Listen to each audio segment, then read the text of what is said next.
Hey, folks, today is Monday, November 25th, 2019. This is Roland Martin Unfiltered, broadcasting from Houston. Folks, a new report says enough resources are not being put into protecting America's civil rights. We will talk with the author of that report right here on the show. Also, are we being influenced by various conspiracy theories planted in the media? We're talking about Russia, Ukraine, and the election. Why the Republicans the ones leading this effort? Also, a 14-year-old is being charged for posting an ad on Craigslist saying a slave for sale. What the hell is that all about? Also, a Navy vet, a black Navy vet, found dead in his apartment 3 years after he died. How in the world does that happen? Also on the show, a group protesting the deaths of prisoners in New York are assaulted by the local police department. After her school would let her get pictures with her red extensions, well, a photographer from Chicago says, you know what? I'm gonna give this sister her own photo shoot. It is absolutely amazing. Folks, we got a jam-packed show for you. It's time to bring the funk. I'm Roland Martin Unfiltered. Let's go. He's got it. Whatever the biz, he's on it. Whatever it is, he's got the scoop, the fact, the find. And when it breaks, he's right on time and it's rolling. Best believe he's knowing. Putting it down from sports to news to politics. With entertainment just for kicks, he's rolling. It's on go, y'all. It's Roland Martin, yeah. Rolling with Roland now. He's funk, he's fresh, he's real, the best, you know he's Roland Martin now.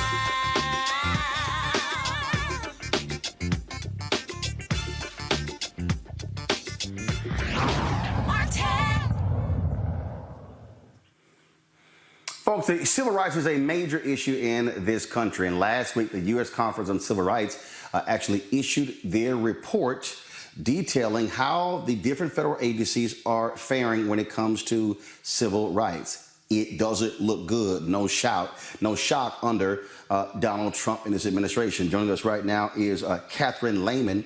She is chair of the U.S. Commission on Civil Rights. Catherine, welcome to Roland Martin Unfiltered. Thanks so much for having me, Roland. It's great to be on. So first and foremost, what did y'all find when it comes to how the Trump administration is dealing with civil rights across all federal agencies? The Commission's majority had very, very serious concern about the status of civil rights enforcement in this country today. What we found in this, following the 2-year investigation about the beginning of the Trump administration and the end of the Obama administration, is that the Trump administration consistently and persistently is asking to undervalue federal civil rights enforcement, seeking to reduce the budgets of our federal civil rights agencies that are engaged in this important function. Happily, bipartisan Congress has routinely rejected those requests and has been increasing funding for civil rights. Even with that increase, what we find is that our federal civil rights agencies do not have sufficient staff, do not have sufficient budgets to meet the volume of need of the kinds of complaints, the kinds of concerns that are coming in to the federal government from Americans across the issues that civil rights touches, and that we continue to need more people and more capacity to be able to do the important work of creating a civil rights safety net for the entire country. And so you've done this report. What happens now? Who does it go to? Is there some plan for the Trump administration to actually deal with this, or is it simply a report that they can just file away and ignore? Well, we hope very much that this report does not get filed away and ignored. The U.S. Commission on Civil Rights is a bipartisan commission that has existed by statute for 62 years. It is our job to advise the President, the Congress, and the American people about the status of civil rights. And we have influenced all of the major civil rights laws that have been enacted in the 6 decades of our existence. So it is our hope that Congress will take the recommendations that are in the report, conduct appropriate oversight of federal civil rights agencies, afford more more and better policies to those agencies to be able to do the important work that they're charged to do, and that Congress will continue to increase funding for the civil rights agencies so that they can do the work that Congress has long charged them to do. What we saw in the evaluation of the 13 agencies that we evaluated is that this administration today does not meet the volume of need and, in fact, understates the serious scope of the harm and asks for fewer people, is dialing back its enforcement promises, is less transparent than the last administration was about the way that it does the work that it does, and is effectively turning away from federal civil rights enforcement. So we have a dramatic and immediate need to change those practices and to course correct now. The Commission has asked Congress to act, and we will be very grateful when Congress is responsive and begins to conduct the kinds of oversight that the Commission calls for, and when we can ensure that the agencies actually fulfill their statutory obligations. It's no shock that the Trump administration has not been a friend of civil rights. They have rolled back many of the civil rights in the Department of Education, in other areas. What department, out of all the federal agencies, where are we faring the worst when it comes to civil rights protections? You know, Roland, the sad news is that it's hard to pick one. We evaluated 13 agencies, and there's not a single agency that we can feel enthusiasm about the way that it's doing the work now. Very serious concerns about the Department of Justice, very serious concerns about the Department of Education, very serious concerns about HUD. The concerns range across the board. What we hear is not lack of awareness from the federal officials about the need for the harm. We heard from the Department of Labor's director of the Office of Federal Contract Compliance Programs that they can only investigate 1% to 2% of the contractors within their jurisdiction. But still, the Trump administration sought a dramatic reduction in staff for that agency. Overall, we've seen 300 federal civil rights investigators leave our agencies in just the time period that we investigated. So we're seeing really stark rollbacks, and I can't tell you, here's the one agency about which we should have the most concern, because frankly, I have very serious concern following this investigation about all of the agencies and about all of the ways that they do their work. And so, first of all, so what's next? So what happens next? Well, we will be using all the tools that we have at the Commission's disposal to be able to disseminate this information, to make sure that the American public has the information, to be sure that Congress has it. It's a very long report, as you will have seen. It's more than 500 pages, so it's very detailed in its analysis of what is happening at the agencies. We will be trying to make sure that Congress is fully responsive and that we can course correct so that our agencies actually do have the tools that they need, and they use the tools that they have to be able to make sure that all Americans can live confident that their civil rights will be satisfied. All right, then, Catherine Lehman with the U.S. Conference on Civil Rights. We certainly appreciate it. Thank you so very much. Thank you very much for having me. All right, I now want to bring in my panel there in Washington, D.C. Joining me is Dr. Avis Jones-DeWeaver, political analyst. Dr. Cleo Monago, he is a political analyst and behavioral expert. Amisha Cross, political commentator and Democratic strategist. I want to start with you, Amisha. When you see this report and we realize how devastating it is no shock that Donald Trump and his administration doesn't give a damn about civil rights. And so when he stands up and says, black people, what do you have to lose? A hell of a whole lot. No, I agree with you 100%. Nothing that was said previously was shocking at all. This administration, this president continues to ignore the fact that civil rights violations occur in this country. To be quite frank, he ignores the fact that civil rights violations ever really occurred in this country. And he is going about this in terms of not only rolling back Obama-era policies, but also policies that came out of the civil rights movement. So when you asked about which agencies are experiencing this at the highest levels, I would definitely argue that we've seen them higher in terms of just the pushback and in terms of the American public reaction to it in HUD, and we've definitely seen it in the Department of Education. We've seen rollbacks in terms of the push against the school-to-prison pipeline. More students are being suspended and expelled based on the color of their skin, based on the fact that they are black boys and their black bodies are seen as dangerous, even though they're not doing anything in the classroom that any other student is not doing. We're seeing black girls being penalized because of their body type, being penalized penalized because of their hair color. We're seeing people get kicked off of the rolls at HUD and nothing being done about that at all. So I think that this administration has gone about this process in a way that in large part has been swept under the rug. We're seeing hate crimes be ignored. We're seeing this administration not really pay attention to them. And it's by and large par for the course for a president who does not see discrimination against blacks, discrimination against LGBTQ individuals, discrimination against Latino individuals as wrong. And I think that as a nation, we need to come together and push against this. Cleo, the reality is, I use the hashtag, we tried to tell you. Black folks tried to tell the rest of this country about this very issue when Donald Trump was elected. And so it is no shock to any of us that he and the folks we appointed don't give a damn about the civil rights of Americans. Well, as you know, Roland, the purpose of the civil rights enforcement is to be a guiding force of safety for disenfranchised people. Disenfranchised in this country has typically meant people who aren't white. So obviously we expect people like Trump and his cabinet to not care about the civil rights issue. I think Ms. Lehman mentioned something about trying to get the Congress to step up more in resistance to this attempt to erase everything. And I'm just wondering, I haven't been fully informed here, and I'm wondering if Congress has been resistant, because this should have been fully expected. As you said, we tried to tell you, as I have said often, white supremacy is going to do what it can to marginalize everybody else and put itself in the center, which means taking away anybody's rights. That is fully expected, like it's expected for the ground to get wet when it rains. So my concern is, what is the preemptive factor here? What is the people in position to actually resist what Trump is doing?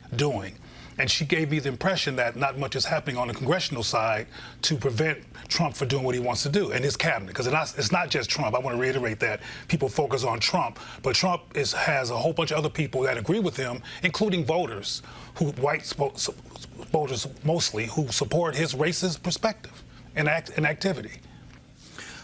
Avis, bottom line is this here. It's not going to get better. Trump doesn't give a damn, doesn't care. We know for a fact that he started his whole career off getting slapped with housing discrimination complaints. And so, look, at the end of the day, Republicans in the Senate, they don't care. All they're focused on are confirming as many right-wing federal judges as possible who are going to be as hostile as civil rights to his administration. Absolutely. So this is exactly why voting matters, right? I mean, nothing burns me up more than to hear people discount the importance of their vote and not really getting the link between why it's important, and also making the argument that there's no difference between the two parties. Clearly, the Democratic Party is not perfect. There are lots of things that we can complain about. But to say that there's no difference between the Democratic Party and the Republican Party is complete ignorance. And the reason why there is not anything that Congress is doing right now to be able to counteract the complete destruction of decades of civil rights work that had been put into place is because they can't. I mean, you have right now about 300 bills that have passed the democratically controlled House that's sitting in Mitch McConnell's graveyard in the Senate. He proudly calls it a graveyard. He does not want to pass anything that's coming out of the House. So no matter what they pass, no matter what fixes they can develop in the House, it's not going to move out of the Senate. And if by some miracle it were to move out of the Senate, we know good and well that Trump would not sign it, okay? And there would be no override of a veto, whatever, you know what I mean? So the challenge here is that we need to understand that we have the power to change this in 2020, and we need to be not lulled into complacency or fall for the okey-doke arguments that our voice doesn't matter, and therefore we should either throw away our vote or don't vote at all. That will put us in a situation where we will permanently put ourselves behind, because you have all the time, as you've been saying, the right stacking the courts at the federal level, stacking the court at the Supreme Court level, so that they can build in a permanent advantage no matter what happens to their representation in the population. I don't want to live under an apartheid system. And if you don't either, you need to get out and vote. And that, Amisha, is what's critically important. I saw a video that Mitch McConnell released. I saw a video that he released today where he talked about that, where he made it perfectly clear. They're going to be advancing more conservative justices. He said they have moved 2. They're going to move 8 this week. They are hell-bent on putting as many federal judges on the bench, and these people do not agree with civil rights, and they will be ruling against civil rights lawsuits and other actions for the next 50 years. Absolutely, Roland. And I think that this is one of the things that voters, especially black voters and minority voters overall, need to really understand. And as much as Trump is made fun of because of what looks like a lack of strategy and all the craziness that comes out on Twitter, he is actually very strategic, and his administration is strategic in trying to make sure that they build a system across this country that supports white supremacy, that supports holding people back, that supports a certain elevated position for Caucasian individuals against all odds. And I think that by him choosing to do that and noting that if he has 4 years, if he has 8 years, whatever that is, him choosing these judges is going to make a change for generations. And I think that he is trying to really solidify that. That's probably one of the most strategic and honestly villainous but smart moves that he's made since he's been there, because he wants to make sure that his footprint is left on this country for years to come. And the only way he can do that is by ensuring that those like-minded judges are actually there, so that when these issues are challenged, at the end of the day, the person making that decision, those decisions that really matter, are the folks who he put in place. But optics really matter a lot. And the reason I raise the issue of optics is because Cleo, there are people, black people I'm talking about, who don't see enough outrage from Congress, from the Congressional Black Caucus, around these issues. So because they don't optically see any outrage, even against Trump's killing all of these civil rights bills, there's no, even though McConnell has a death, a graveyard or whatever, Congress still needs to make it a more demonstrative fact that they care about these issues, so the black community can see that they care about them.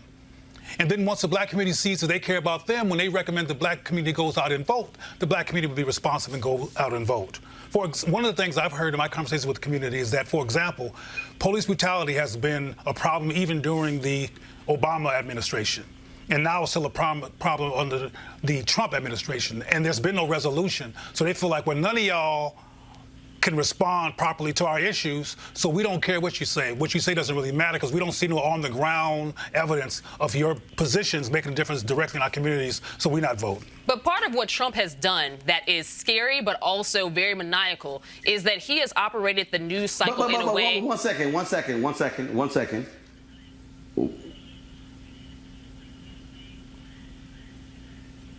I got to deal with what Cleo just said. So, Cleo, when you say they don't see how the CBC is reacting, mainstream media ain't covering the CBC. And when you have 8 black cable networks that don't have 1 hour of news a week, absolutely. When this is the only national daily show that speaks to issues targeting African Americans, how will black people actually see it if nobody covers it? Well, I know what you're saying is absolutely true.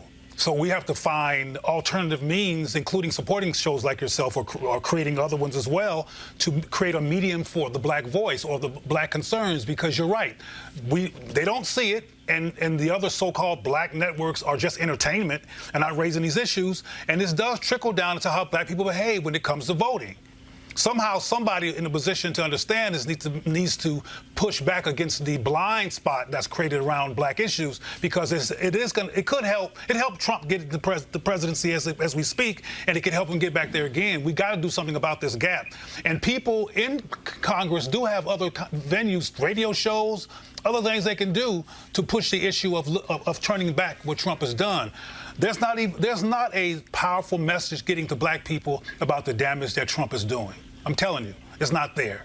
Well, I agree. The challenge, though, is the reason why it's so hard to get a clear message around the problem that Trump is creating is because he's creating so many damn problems. I mean, you just cannot keep up with it.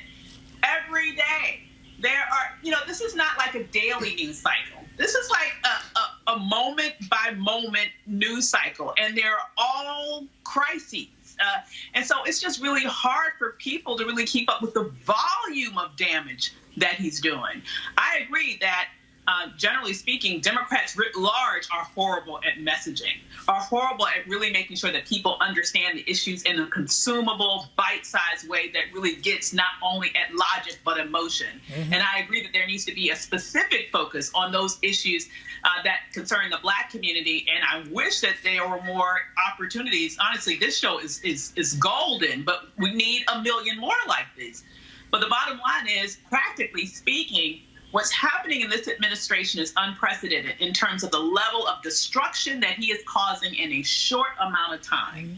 When you say that there's nothing been done for police brutality, for example, what really happened is under the Obama administration, you had consent decrees put in that were rolled back basically almost like the first week that this administration was put into office. And it takes time for new policies to really take hold. So instead of people saying, well, you know, under the Obama administration, nothing happened. No, that's not true. You had consent decrees that were put in place. They didn't have time to fully take hold. And the minute that this administration was won, they went immediately to starting to destroy all the consent decrees across the nation that were related to police brutality. So first of all, we need to understand what we're talking about before we spread misinformation, which unfortunately is happening a lot out there right now.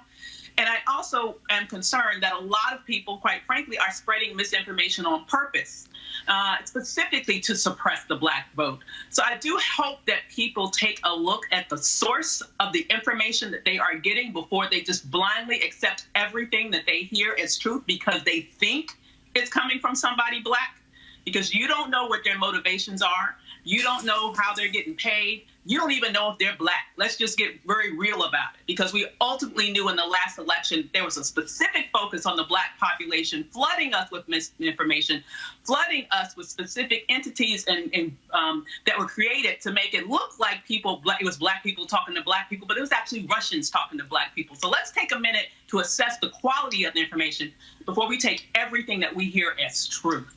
And do a little bit of research on your own to figure out if something makes sense or if it doesn't, because a lot of things that continues to be floating around the internet, specifically targeting the Black population, is full of lies and misinformation.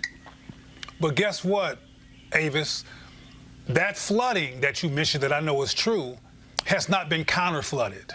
Exactly. That's true. And we need to do a counter flood. I mean, what you just got finished saying is absolutely true, and I know it's true, but most people that I run into, and I'm talking about a national audience of people, don't even realize this as a real issue. They think it's inconsequential.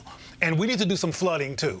The other part is you don't have enough people that are counteracting the arguments. That's At the right. end of the day, we have a lot of Black people who right now are upset with the CBC because they don't know the hard work that the CBC is actually doing to push against some of this. Congresswoman Maxine Waters, for instance, has made herself very open and available. She has talked to this administration about exactly what's happening with HUD, what's happening in terms of people getting kicked off the rolls who are now going to be effectively homeless, people who are currently within that system who have homes who are going to be homeless within the next few months. We're watching the expansive amount of the homeless population in California. And what the president did was actually target her district and say, hey, there are homeless people within your own backyard.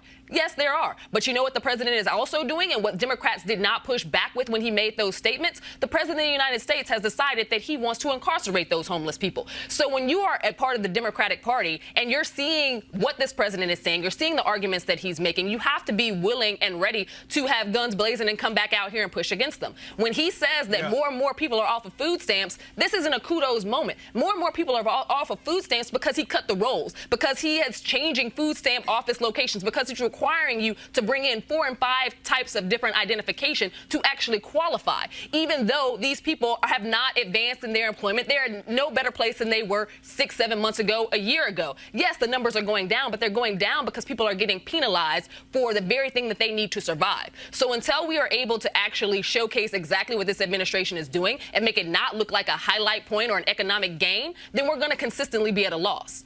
All right, folks. I got to go to a break. We come back. Russian conspiracies. Republicans go on national television saying that, hey, Ukraine could have very well impacted and hurt our the election in 2016. That's a lie. Malcolm Nance will explain why we cannot fall for the Republican and Russian conspiracies. That's next. Roland Martin Unfiltered. Back in a moment. You want to check out Roland Martin Unfiltered? youtube.com/Roland S. Martin. And subscribe to our YouTube channel. There's only one daily digital show out here that keeps it black and keep it real. It's Roland Martin Unfiltered. See that name right there?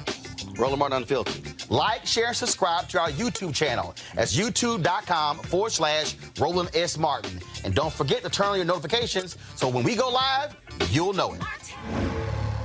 Want to support Roland Martin Unfiltered? Be sure to join our Bring the Funk fan club. Every dollar that you give to us supports our daily digital show. There's only one daily digital show out here that keeps it black and keep it real. It's Roland Martin Unfiltered. Support the Roland Martin Unfiltered daily digital show by going to RolandMartinUnfiltered.com. Our goal is to get 20,000 of our fans contributing $50 each for the whole year. You can make this possible. RolandMartinUnfiltered.com. All right, folks, sorry, having some technical issues there with our ad for, of course, the cannabis company. So let me just, first of all, they are a sponsor of the show, so let me go ahead and read this thing live. Of course, as I was just saying there, you talked about the hemp plant, the good cousin of marijuana, has a much higher concentration of hemp, which gives you all the medical benefits of marijuana without getting you high. Now, of course, hemp farming is now legal in the United States, and that is creating one of the largest commodities worldwide. So the folks at 420 Real Estate have this deal. What they want to do is buy the land and then license to high-paying tenants. And that's right, they will simply be landlords. And so it's all about understanding the economic landscape, and that's what 420 wants to do. And so what they offer is an opportunity for you to be able to join this crowdfunding campaign for as little as $200 up to $10,000. $200 up to $10,000. That is the minimum investment. If you want more information, go to marijuanastock.org. That's marijuanastock.org. What it will take you to is to a crowdfunding page that will then explain to you all that is involved. So we certainly appreciate 420 Real Estate being a partner here on Roland Martin Unfiltered. Folks, over the weekend, if you saw Fox News, you likely didn't. Black folks don't pretty much watch Fox News. But Senator John Kennedy of Louisiana was interviewed by Chris Wallace, and he was asked the question about Russian interference in the election. Kennedy actually said that, it could be the Russians or the Ukrainians, even though all of the American intelligence agencies have said it was Russia. In fact, Russia is the one behind the campaign to actually get people to think it's Ukraine. And so guess who is falling for it hook, line, and sinker? Donald Trump and all the Republicans. It is by design for them to throw out as many conspiracy theories as possible in order for us to fall for the okie doke. We don't, but of course, those nutty MAGA supporters, they are. Joining me right now is the author of how the plot to destroy democracy, how Putin and his spies are undermining America and dismantling the West, is Malcolm Nance, a former naval intelligence officer. You often see Malcolm, of course, as a commentator on MSNBC as well. Malcolm, welcome back to Roland Martin Unfiltered. Well, I'm glad to be back. Roland, you'll be happy to know that I actually have a new book that launched this week called The Plot to Betray America. Okay. That addresses this very issue. All right, cool. The plot to betray America. So let's deal with that. Again, it was amazing to sit there and listen to this senator go, yeah, the Russians, and it could have been Ukraine. I mean, this is exactly what Putin wants, and Donald Trump and the Republican Party are simply doing the job of Vladimir Putin. You're absolutely right. And you have to understand something. When we talk about Ukraine, there are two Ukraines being discussed, and you need to keep track of each. One was the old Ukrainian government by a man by the name of Yanukovych, who was pro-Moscow, wanted to bring Ukraine back in the sphere of Russia, almost a satellite state like they were. Paul Manafort, the guy who was convicted of money laundering, worked for this government and provided them with dirty tricks to try to suppress their people and get back into Russia's sphere. The other Ukraine is the one that broke out in 2014 that was pro-NATO, pro-European Union, pro-American, and they loved the West, and they didn't want to be with Putin. They were the ones who started investigating Manafort and who are against Donald Trump. Well, not against Donald Trump. They're against Russia, who they are in direct combat with. So when Trump and Giuliani and senators like Kennedy go out and make crazy statements talking about, well, maybe it was Ukraine that actually hacked the Democratic National Committee. They are literally doing the bidding of Moscow. Moscow is in open combat against Ukraine using insurgent forces. They seized Crimea, which was a huge part of their country. And Donald Trump and Giuliani and Paul Manafort apparently have decided that Moscow's version of events, which, by the way, was drafted by Vladimir Putin, is the way that America should see this. But it's a crazy conspiracy theory because it means everything that was investigated over the last 3 years is a lie, and that Ukraine, who is our ally, actually worked with Hillary Clinton to steal the DNC's own emails so Trump could become president. See, nobody can figure it out. You know, Malcolm, it is simply stunning to look at individuals who just laud Ronald Reagan and what he did when it came to the Soviet Union, and to watch these people accept anything that Putin says. I have never seen a party sell its soul because they are so afraid of a madman tweeting something about them. Well, what you're seeing is you are watching the Republican Party has been co-opted. But many people ask me, and I just came off a 3-week book tour, and they were saying, why are the Republicans doing this? They were cooperating before. They were being decent. I suspect what Torre from, former MSNBC host, now podcaster, said. He said, it's hoods off.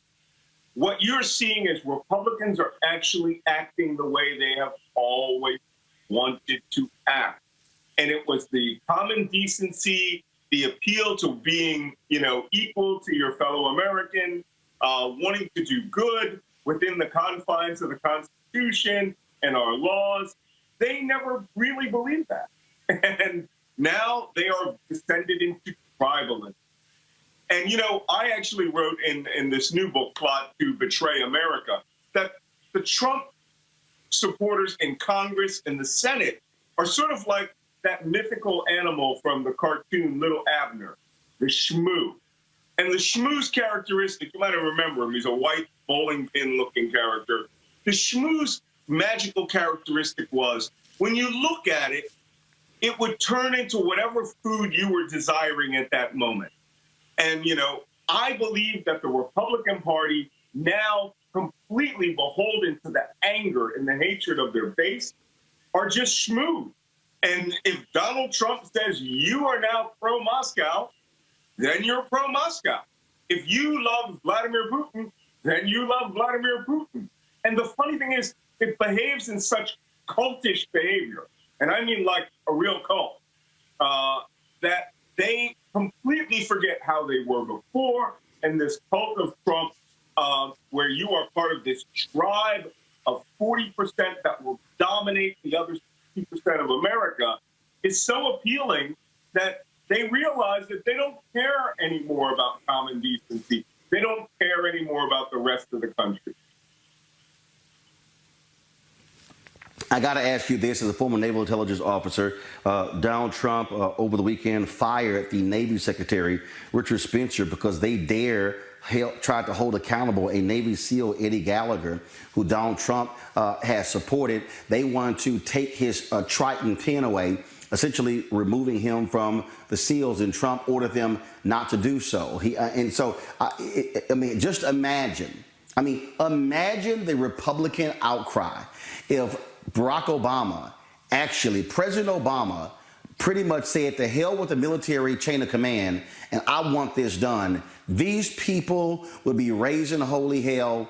But again, this madman does something that completely destroys the focus of the chain of command of the military and of course, when it comes to discipline and order, because he has no problem with Eddie Gallagher being a thug and what he did.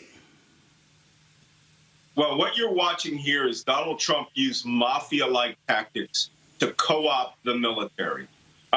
I'm a retired Navy senior chief. Very, very long history in the U.S. Navy. 7 of us at one point in the Navy. Great-great-grandfather in the Navy in the Civil War. I take this very personally.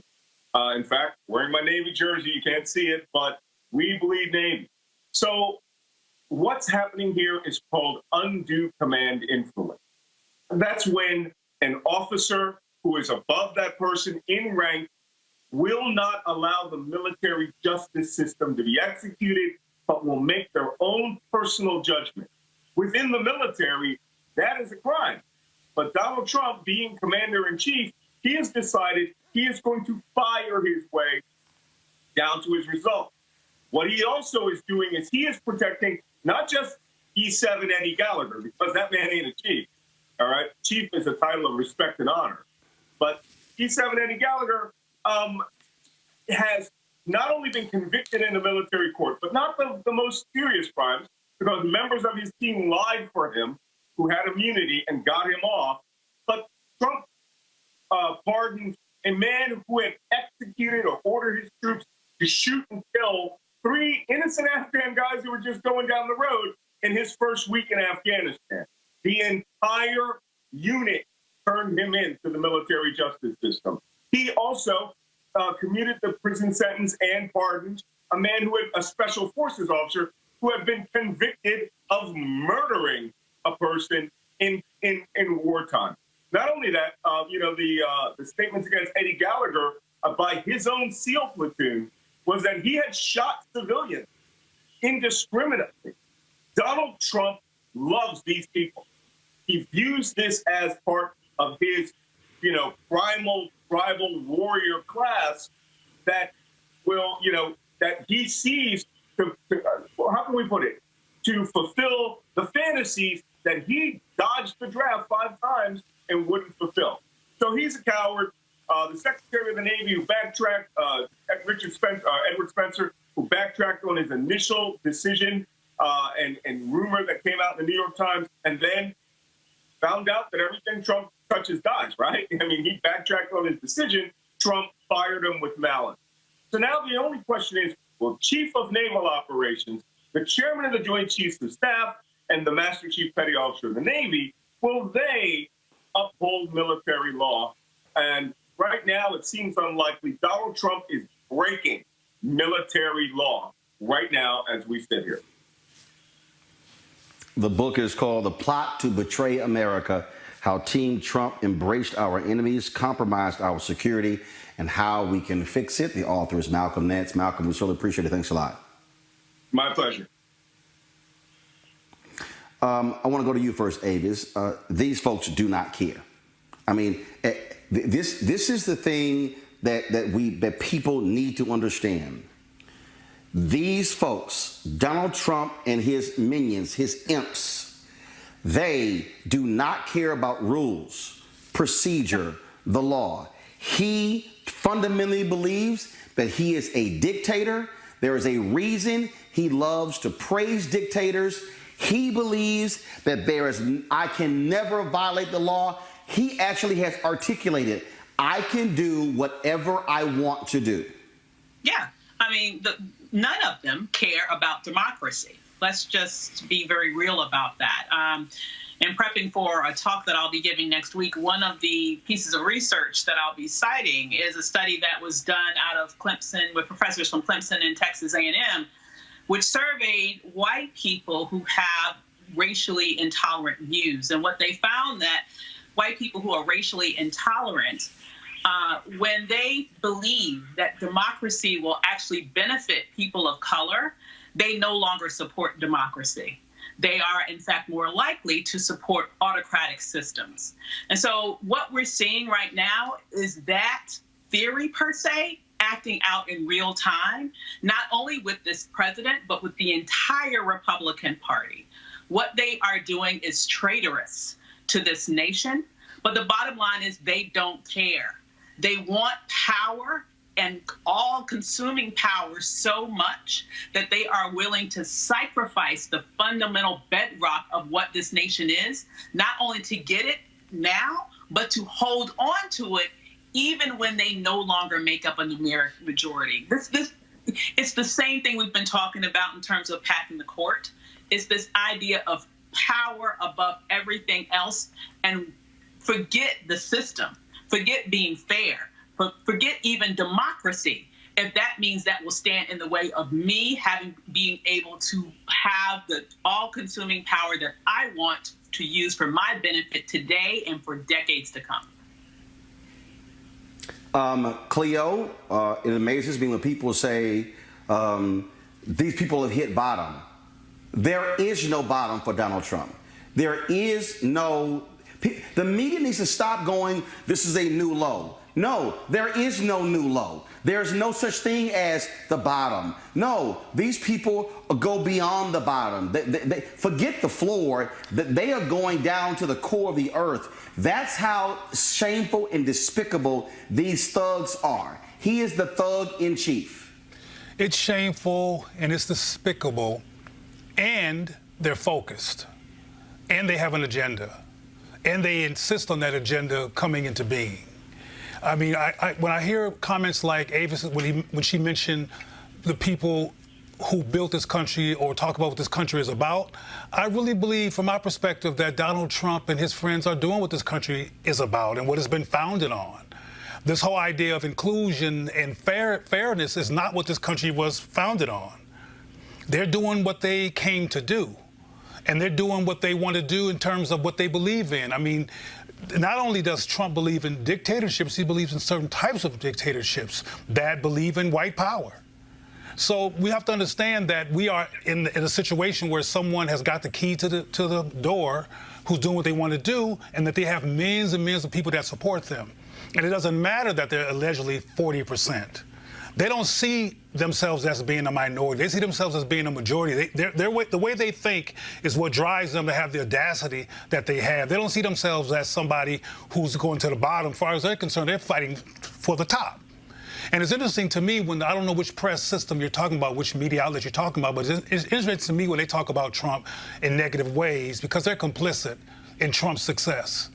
They're complicit in promoting this man, because one thing about Trump that I don't think we can deny is that Trump is being the same Trump that ran for president in terms of what he articulated, in terms of what he said he's going to do, in terms of who he prioritized. There are no surprises here. What's frustrating to me is a lack of preemptive tactics on the part of people who supposedly are progressive in this country. Now, Ava said that there are things going on, and I know much of what she said is going on, but what's missing, and I'm being repetitive to make a difference, is for the community to see evidence of there being some hardcore resistance or disagreement with Trump.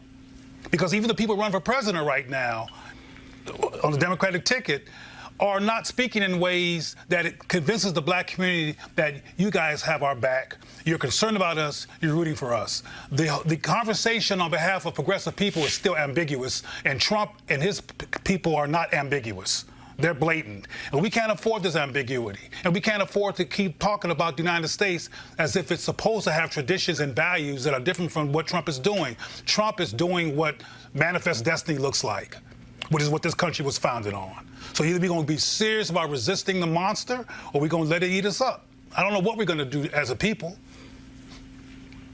And again, I mean, sure, what you have is when you have folks like Rick Perry and others who say, Nikki Haley, that God put Donald Trump here. They're serious. These people, as Cleo said, these people at Misha have a very clear agenda.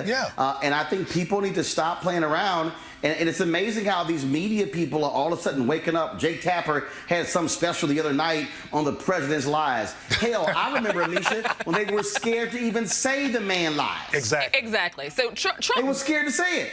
Trump ran as a populist. He ran as an isolationist. He ran as a white nationalist. All of those things he is actually doing and enacting while he's in office. Yes. I don't think that this should be surprising to a single person. What is demonstratively problematic is the way that the media isn't holding him accountable, and the way that I think the Democratic Party as a whole has not really built up the guard and been able to come back against his attacks. At the end of the day, we have a president who controls the media, period. We have a president who has decided that he is going to go by any means necessary, whether that's, aligning himself with foreign dictators, whether that's reading from the dictator playbook, whether that is basically trying to assemble this super minority of people in this country that he believes are going to follow this agenda. And by and large, when you have a population of people who feel like they have been transgressed, who feel like their population is dwindling, who feel like their place in America is now changing, who feel like people of color may just take over, they have found a shelter in this man. And it is a very scary thing. And I think that the media needs to do more in terms of calling it out. Organizations, civil rights organizations, progressive organizations, the candidates themselves. At the end of the day, there's a certain level of fear that I think not only media professionals have, but others in the political sphere have around attacking this president and his following for who they actually are. And I think that if we really want to make America into this great place, this shelter of democracy where all rights are equal, which it has never been, but if we're still ascribing to be there, then we have to make sure that we are basically quelling this demonic presence that we happen to see right now. That is absolutely fine with diminishing the rights of minorities, diminishing the rights of LGBTQ individuals, diminishing the rights of anyone they see against the order of whiteness. And I think that is the core of what we're dealing with here. This president could care less about the order of the Constitution. He could care less about the preservation of the White House. He could care less about our standing abroad. It is all about making sure that white elite remain feeling white elite, despite the fact that the numbers of the population continue to dwindle. But guess what? The United States All right, press folks. agrees with one second.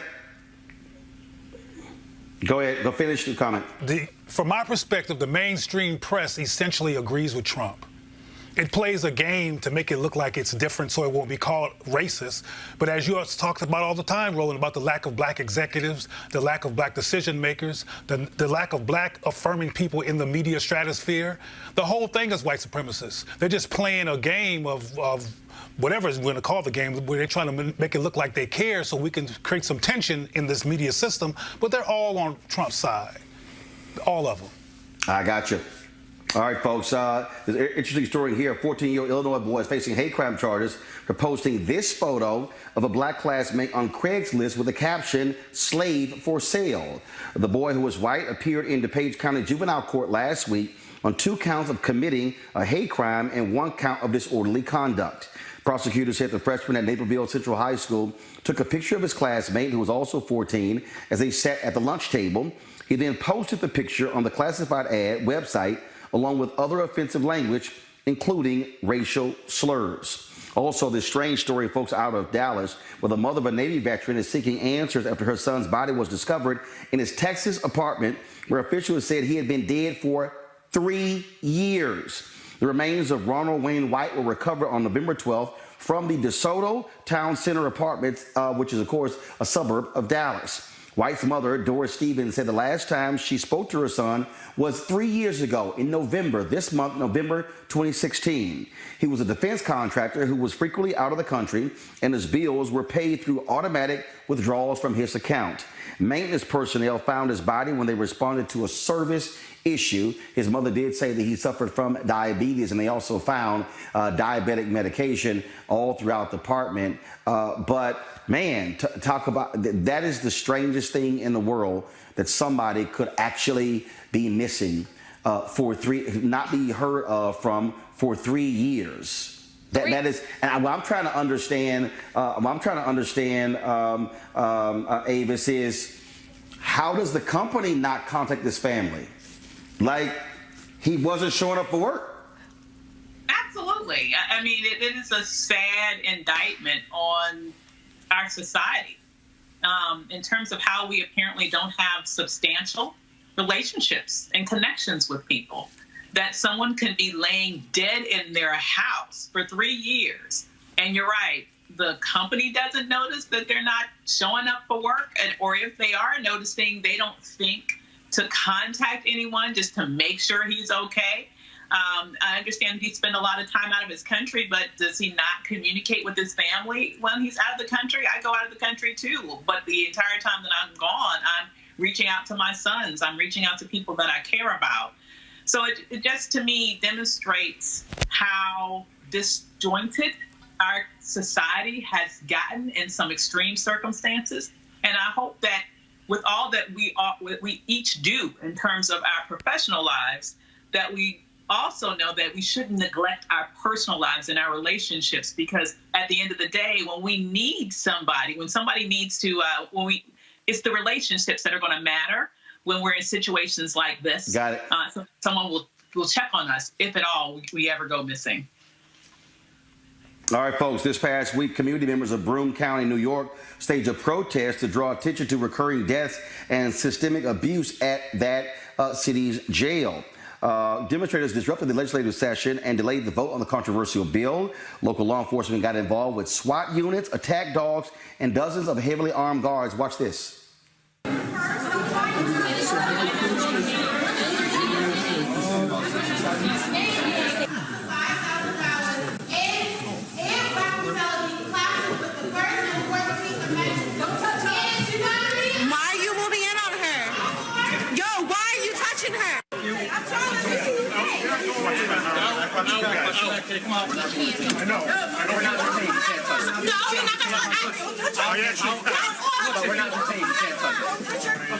Back away. I got you. Let her go. She's a woman. She's a girl. She's a girl. It's not illegal for her to annoy you yet. You didn't listen. Your problem is you don't know what you're talking about here.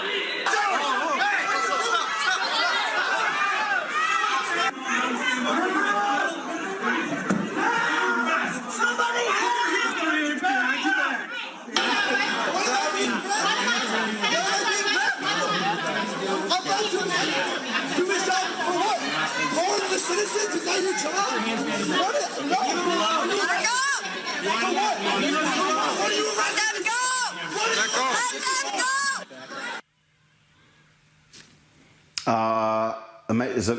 It's still crazy to me, Cleo, that when you have people who protest, the first thing cops want to do is go to the heavy artillery, bring out the SWAT and all that sort of stuff along those lines, as opposed to, let's say, deal with the actual problem that they're protesting. Well, as we can see, at least from my perspective, there's a lot of cops who like control at all costs, and they want you to control yourself for them at their beck and call, and if you don't do it, you're in trouble. So this is another example of people being harassed and thrown on the ground because they won't do what the cops said. And it might have something to do with who they were. These are women who were protesting the legal system and the penal system. And they might have felt personally offended because people want people to be locked up and incarcerated and left alone. They don't want the problems with the system to be confronted. And here these people are confronting and embarrassing the legal system. So I think the cops wanted to make up for that by hurting the protesters. It's not unusual. They want power and control.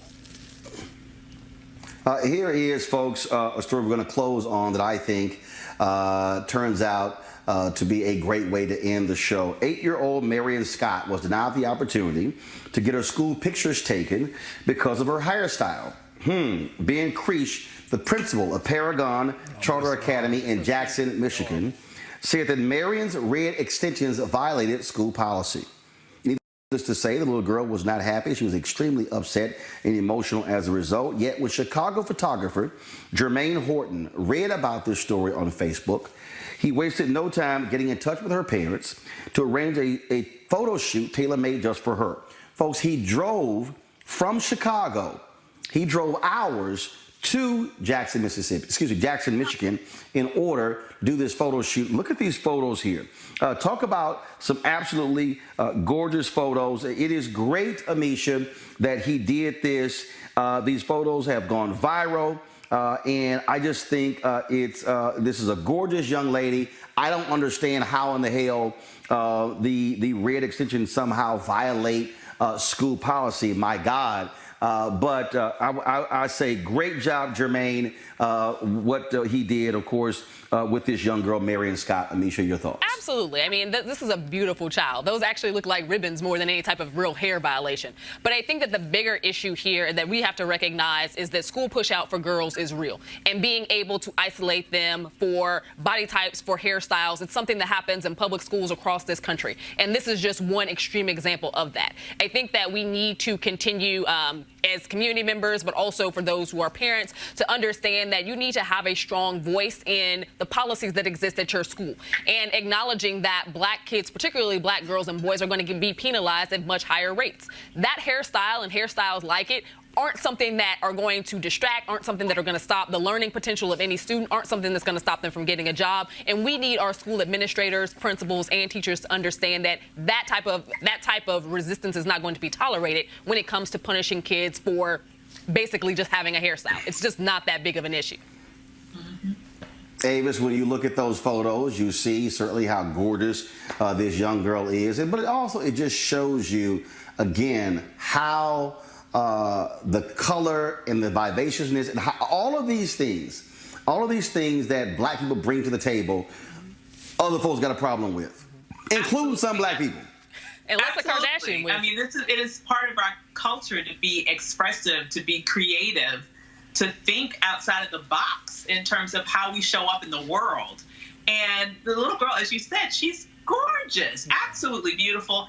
And I also want to give kudos to this photographer who was so forward thinking to say, I am going to do something about this, and to have the amount of fortitude to get in his car and drive all the way from Chicago to Mississippi to take these shots.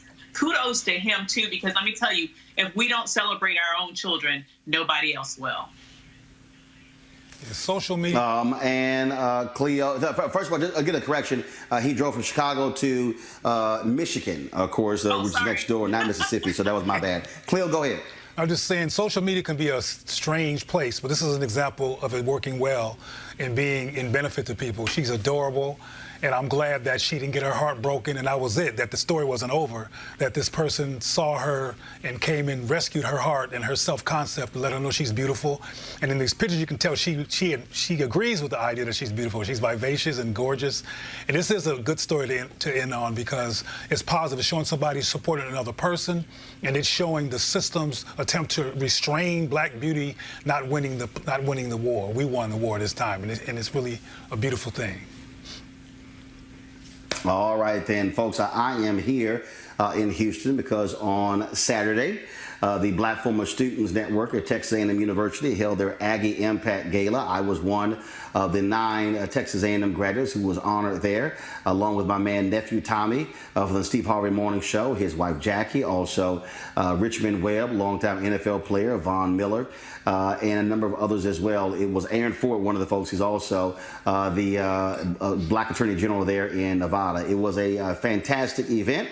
Of course, we live streamed the event as well, and so tomorrow we'll have some of the videos from that gala as well. And like I say, it was a great opportunity, so I certainly thank our Black Former Student Network for that honor and look forward to the 2nd annual Aggie Impact Gala taking place on next week. All right, folks, we've got to go. If you want to support what we do here, Roland Martin Unfiltered, please do so by supporting us at again, RolandMartinUnfiltered.com. You can join our Bring the Funk fan club. We cover the stories other folks don't. Tomorrow on the show, we'll be talking about gentrification. Here in Houston, there's a famous restaurant. It has been doing gangbusters since they launched a few years ago. It's called the Turkey Leg Hut. Well, guess what? White residents have moved in what used to be a black neighborhood, now complaining about the smoke and the crowd and their fans and all kinds of noise along those lines. And they've gotten an injunction to keep them from using their smokers from 8 p.m. to 6 a.m.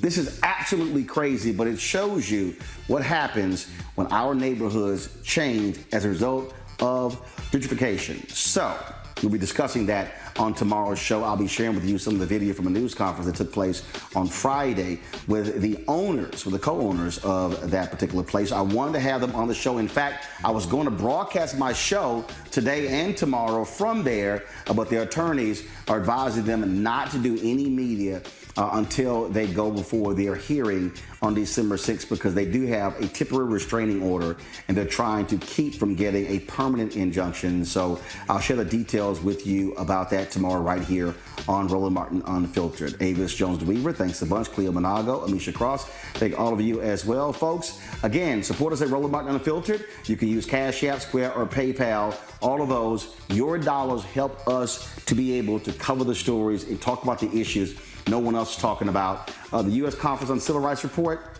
trust me, ain't gonna get much attention at all on the cable or the broadcast networks. That's why we exist, and we want to build this thing out. I have much grander visions to actually take this from a single show to a digital network. We need you to support what we are doing. All right, folks, y'all take care. Have a good one. Holla!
You want to check out Roland Martin Unfiltered?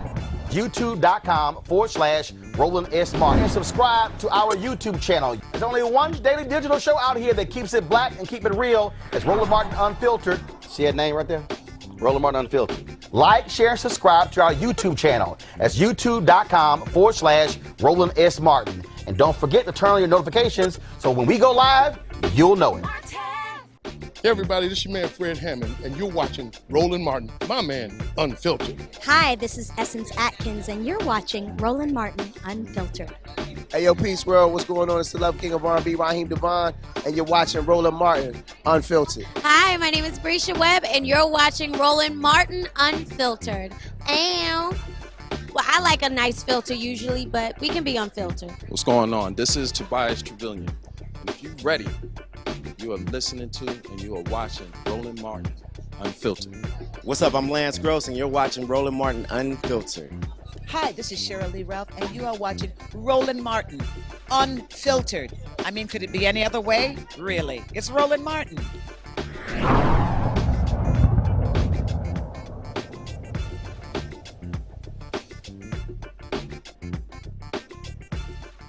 You want to support Roland Martin Unfiltered? Be sure to join our Bring the Funk fan club. Every dollar that you give to us supports our daily digital show. There's only one daily digital show out here that keeps it black and keep it real. As Roland Martin Unfiltered. Support the Roland Martin Unfiltered daily digital show by going to RolandMartinUnfiltered.com. Our goal is to get 20,000 of our fans contributing $50 each for the whole year. You can make this possible. RolandMartinUnfiltered.com.